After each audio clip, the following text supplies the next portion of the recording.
Hi, good evening and a very warm welcome to Business Plus here on News 9. I'm Kartik Malhotra, joined by my colleague Suyash Maheshwari. We've got a fairly solid packed next 45 minutes or so. And as always, let's begin with the markets. Suyash, what's up?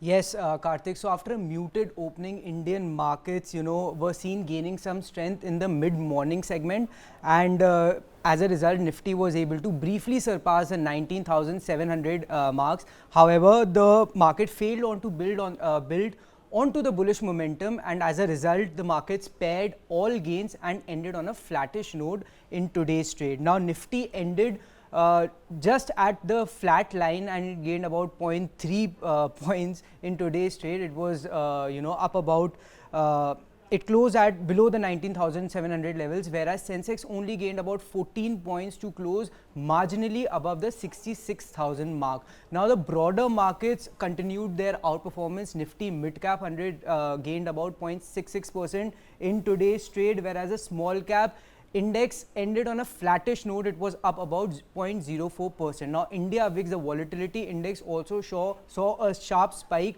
of about 2% in today's trade, but it sits below the 12 threshold, which indicates that the volatility is still low compared to the last 30 days. All right, we've also got Dipan Mehta joining us. Dipan Mehta, Managing Director and CEO of Elixir Securities. Mr. Mehta, thank you so much for joining us. What's happening? We've been so used to the bull runs, which have continued for weeks and weeks, and now we are seeing a sort of flattish trade all day today. What's driving the market mood this Monday?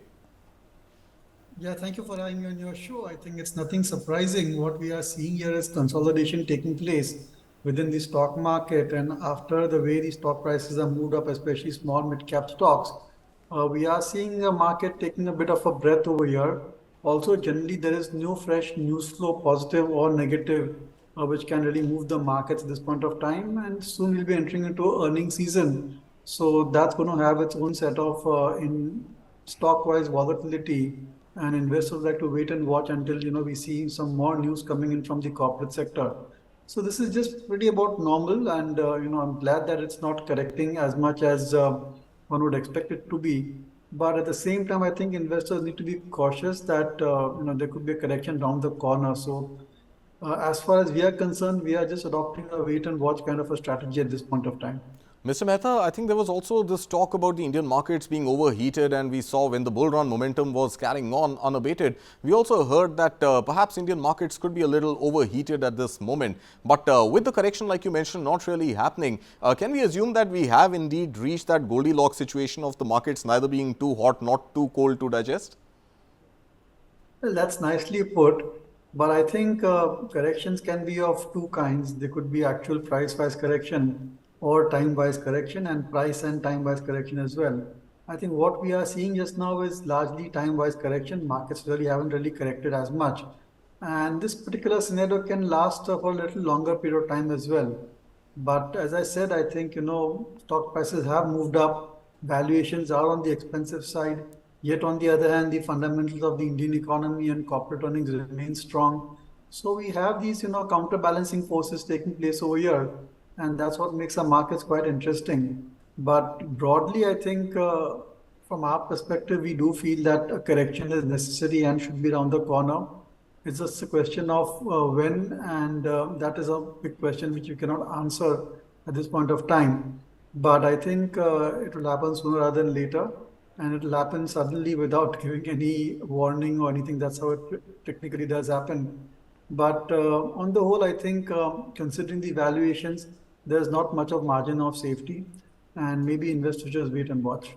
Okay, and before we come to specific stocks, Mr. Mehta, I also wanted to check with you, what are the cues that you are really looking forward to right now? Because I think whatever was out there domestically and globally for the markets to digest has been well digested. So we've seen the rate pause in the US, we've seen a continued higher for longer sort of an interest rate regime, in European markets. Add to that, we are also seeing inflation and our own domestic rates pretty much in line with expectations F&O expiry this Thursday. Markets seem to have digested pretty much everything that is there to move the markets from anything outside of corporate announcements themselves. So are there any cues that you are really monitoring right now? And I think I forgot to mention even oil prices for that matter. I think the $95 per barrel sort of a mark has been well appreciated by the markets already. So what cues should one really look for right now? That's what I said, that we are entering into a slightly period where there is hardly any news flow. I think all the major central banks have done with their meetings for interest rate fixing, and those outcomes also are known to us. At the same time, I think oil prices going up is nothing new. So long as they don't cross $110 or so, we are pretty much protected. We've seen much higher prices than these. And whatever news flow is coming in is generally positive. I think we saw the advanced tax collections, they're looking interesting as well. So as such, there are no cues as of now, which is what I said, that there are no positive or negative news flow at this point of time. We are in a bit of a quiet, saturated period. And one of the most important strategies in the market is to do nothing. And I think that's where we are just. Do nothing. Suyash, what do you have to add to that? Do nothing, wait and watch, wait for the next cue, which doesn't seem to be on the horizon right now. Definitely the market is lacking cues, but in a couple of weeks time the earnings season will be kick-starting. And talking about the earnings season, Mr. Mehta, what are your broader expectations from India Inc.'s Q2 report card? Any sectors that you expect to outperform and any sectors that could play perhaps spoil sport?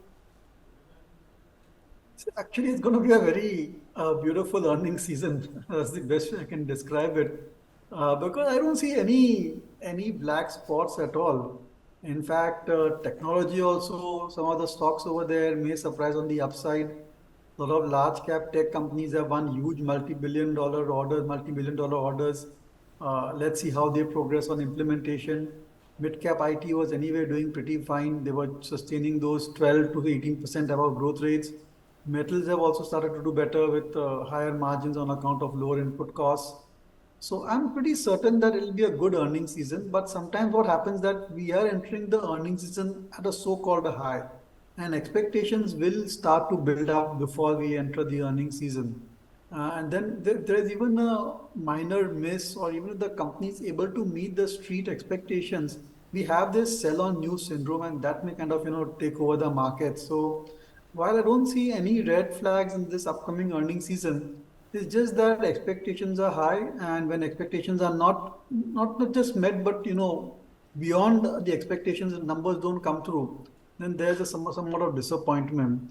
Also, I feel that there's a lot of trader activity in the market, and I sense that there are a lot of short-term position traders also in the market. They are riding the momentum stocks, and right now I think the momentum has stopped in many stocks or so. So unless we see a revival of the momentum in the next 2-3 trading sessions, maybe in this week itself, you may see a lot of tired positions being unwound as well. That's something which also I'm watching. So I think I would say that next 2-3 weeks time we could expect a more serious correction, maybe towards end of this month or maybe beginning of the earnings season. And then once the earnings season starts, then we take up from there, because typically, there are a lot of stocks, fresh news comes in over there, management commentary is important, data points are important, and, investors tend to make a better informed view of the stock once the earnings are out. Absolutely. I think once the earnings are out, investors would be able to pick sectors and pick companies. But until that, if I may call that lull or that boring period of no cues really to look for, Mr. Mehta, for somebody who's actually investing in the markets today or wants to get, as a beginner, wants to get into the markets today, what should the strategy really be? Because for an existing investor, you're saying wait and watch and, enjoy the lull period. But for somebody who is not there in the markets yet, do you think 67,000 levels on Sensex is a good idea for somebody to enter? No, that's a difficult one to answer because you could easily be caught on the wrong foot over here. And especially if you're sitting on a lot of cash, I'm not keen to invest at these levels. I think that although you don't want to time the market, but intuitively you do feel that there should be a correction, and that's the best time to enter. Existing investors, I think, is a good time to have a hard look at your portfolio and restructure it in such a way that you're out of the underperforming stocks. creating some cash for you, and if there are some, weightages within the sectors which are not right for you, maybe you should try to correct that as well. Right. So broadly, I think strategy is to wait and watch. If you're sitting on cash, then remain sitting on cash, wait for a correction. If you're more or less fully invested, just reshuffle your portfolio to get the weightages and the risk profile right. Got it. Okay, let's move on to sectors in action. Suyash, what are you picking up? How's the sectoral performance been in trade today? Certainly, Kartik. So, among the best performing sectors today was Nifty Bank. Now, Nifty Bank last week corrected by about 3.5% on a weekly basis. However, we saw some buying interest at lower levels, and as a result, the Nifty Banking Index was able to, end about 0.35% higher in today's trade. And we saw some buying interest across financial stocks, even the PSU banks, which kind of, was the only sector which moved higher when the entire market was falling last week, continued to build onto that momentum, and the Nifty PSU Bank Index was up about 0.16%. Now, among the losers was Nifty IT. The IT pack came under pressure. Now, the IT pack was witnessing some sort of a buying interest at lower levels in the last couple of months, but it seems that the US Fed's commentary which suggests that interest rates may remain higher for longer period, and there may be another rate hike in the offing as early as a November policy meet. Yeah. So that has put pressure once again on the IT pack. Now the Nifty IT index was down about 0.78% in today's trade. Now media stocks also witnessed some selling pressure. They have been largely choppy over the last couple of weeks, and the media stocks were down about 0.73%. Other than that, FMCG pack saw some modest gains. They were up about 0.07%, as well as the private banks was up about 0.45%. Mr. Mehta, Nifty Realty really outshines, the market trend today. What's driving realty stocks up? See, I think real estate is at a very nice, I would say, multi-year upswing with volumes picking up, and we are seeing that 2-3% type of value per square feet also looking up. I would say that a lot of the real estate companies are working in a very disciplined manner, focusing on improving the balance sheet quality, focusing on sales, focusing on collections, and not going after land bank the way they had done the last time there was a bull in the real estate market. So on the whole, I think we are seeing consolidation also taking place over here. So a lot of the large real estate companies, I think the prospects are pretty good over the next 2-3 years. Especially the larger ones, they provide some amount of de-risking strategies in place, and therefore, I would be safer with them. Having said that, companies like DLF and of course Macrotech developer, the two large ones, appear to be on a very solid footing. But the dark horse could be something like a Shobha developer. Again, it's not a recommendation, it's just our assessment, and investors should do their own due diligence before buying. But that's one company which has underperformed the broader pack, and it's a very solid company with good quality management as well. And they're also sitting on huge land bank, which they are trying to develop in a judicious manner. So I'm very positive on real estate per se, and investors should certainly look at that sector, be slightly overweight over there. You want to play it absolutely safe, then go for something like Godrej Properties, a company in which we and our clients are invested. And that also, I think, the beauty of that company is that it is pretty well spread out geographically. And that in itself, I think, is very positive from a risk profile manner. Right. And talk to us about IT. I think Suyash was rightly mentioning that, there could be another rate hike in the US, and that could again put pressure back on the INR. So with respect to IT companies, how do you see, today's movement of IT stocks being down, IT index down about 0.8%? And overall, what is the sort of medium term or the next quarter sort of a projection for IT stocks in respect to both oil prices as well as another rate hike possibly by end of the year in the US, both impacting the Indian rupee? See, we are positive on mid-cap IT stocks. We understand them better. These companies have been able to create their own niche within a very competitive market. And clearly, even large Fortune 500 companies are going for mid-cap IT because of their specialization, because of the kind of value proposition they bring to these larger companies. And even smaller projects, 10, 20, $30 million projects can make a huge difference to the top line and bottom line of these companies. So we feel more comfortable with the mid-cap IT, and you will say, of course, that they are more expensive.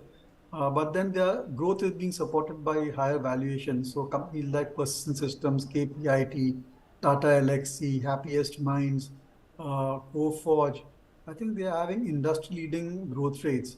And that gives comfort that even if you have to pay a higher P multiple, if these growth rates are sustained, then these companies can still turn out to be outperformers and give reasonable returns. Again, Right. all of these companies, due disclosure is required. Right. So I think a sweet spot for IT mid-cap companies, Suyash, and a sweet spot for sugar stocks, or tending to go a little better. Sugar stocks actually have been in a sweet spot for quite some time now, and at least in the last couple of months we have seen a significant run up on the back of expectations that there will be a shortfall in production, and as a result the prices of sugar have surged to about a 6-year high. Now even today the stock prices were rallied as much as 7% in intraday trade today, and the expectation is that again the lower production will will put pressures on the price, and the price are expected to rise once again. Now now Mr. Mehta, my question is, how much of these higher prices can sugar companies pass on to the end consumers? Oh, that's a difficult one to answer because there's a great deal of government regulation as well. But any hike in sugar prices is beneficial for these companies. And if you have really been observing the way these companies have been growing, there are more and more now ethanol companies and less sugar companies. Of course, they'll always remain sugar companies, but 30-40%, a lot of these sugar companies, the revenue and profits are coming from ethanol. And from that perspective, how the ethanol prices move, especially what the government is paying for it, is very important. On the whole, we are positive on sugar because of the ethanol opportunity, because of reasonable valuations at a time when I think every business is trading at premium multiples. Return ratios are good. It's a business which has got very high entry barriers because of locational nuances, and also, getting fresh sugar stock, molasses, rather sugar cane is not that easy. So there are certain very high entry barriers as well. But at the same time, there's heavy government regulation. So on the whole, I think generally positive on sugar, but one needs to be a bit selective and go for the larger sugar companies over here, especially the ones which are focusing extensively on ethanol production. Okay, so I think high entry barriers, government regulation.